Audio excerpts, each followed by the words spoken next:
Many of us lack vision. Why? Because we don't write down the vision. We don't make it plain. We just say things. And in reality, that's more of a fantasy than an actual vision. We fantasize more than we actually write down the vision. Okay. And what we want to do today is we want to talk about the vision. We want to talk about your mission. And we also want to then talk about those values. How do you value yourself? What's your mission in life? What's the vision that you have? How do you see yourself 10 years from now, 20 years from now? Matter of fact, how do you see yourself in the next hour? How do you see yourself in the next minute? How do you see yourself in the next day? How do you see yourself in the next month? Some of us are discouraged because of the visions that we see out in the world.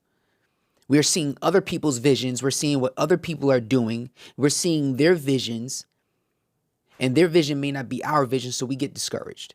We get discouraged so much that we fall into following what their vision is instead of following what your vision is. And that's a dangerous place to be. You know, there's a prayer that I use all the time. God, order my steps in your word, dear Lord, lead me, guide me every day. Send your anointing, Lord Father. I pray, order my steps in your word. And when I was saying that right there is, God, what is the vision that you have for me?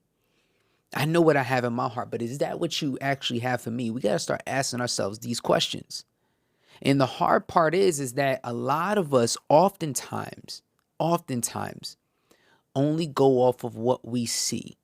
And those things of what we see, okay, are oftentimes, implemented into our mind, into our spirit, and then we operate off of that.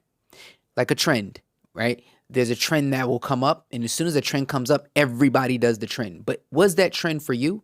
Was that vision for you? Or what? Or were you just, following the crowd and following what everybody else is doing?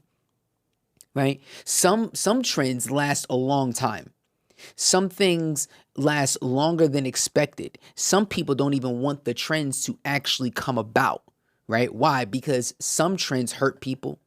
Some trends influence others to do and make decisions that they would never really make, or they're too young to make, right?